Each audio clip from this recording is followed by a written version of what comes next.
West Michigan, we're about to do something so exciting today. We're going to interview a celebrity together. My name's Mary. I'm a Story Desk editor here at WZZM, and today we get to interview Bill Skarsgård.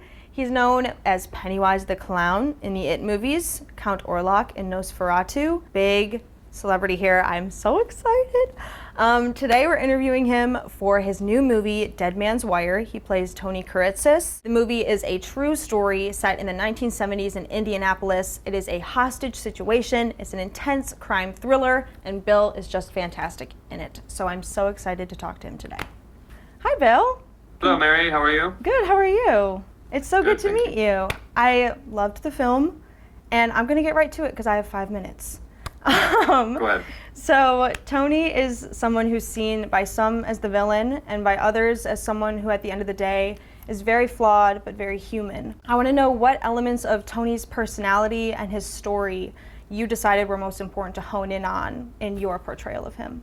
Yeah, I've played villains before, Yeah. but yeah, I would not reduce him to that title. I think he's a man that's had enough and is acting erratically and violently, which of course you shouldn't, but he feels justified in doing so because the world has been, essentially broken him to this place where this is, in his mind, the only rational conclusion. I don't try to think of characters in the way of, I want this message or I want this to come across specifically. I try to absorb as much of the character and as I can and have an understanding of the guy, and then I hope that what translates is some sort of truth. Some sort of truth in the context of that character. I don't think he's definitely not a hero, and he's not a villain either. He's a human being that's had enough. Yeah.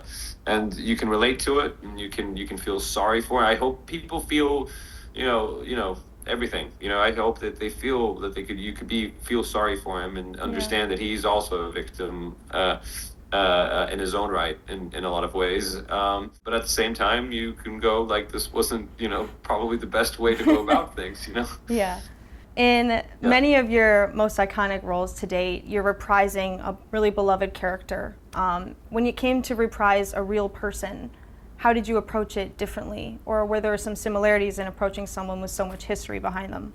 I've played a couple of real people before. I've done 2 in Sweden, where I've, like, these kind of public figures. One's this bank robber named Clark Olofsson, who there was so much footage of because he was sort of a pop celebrity bank robber.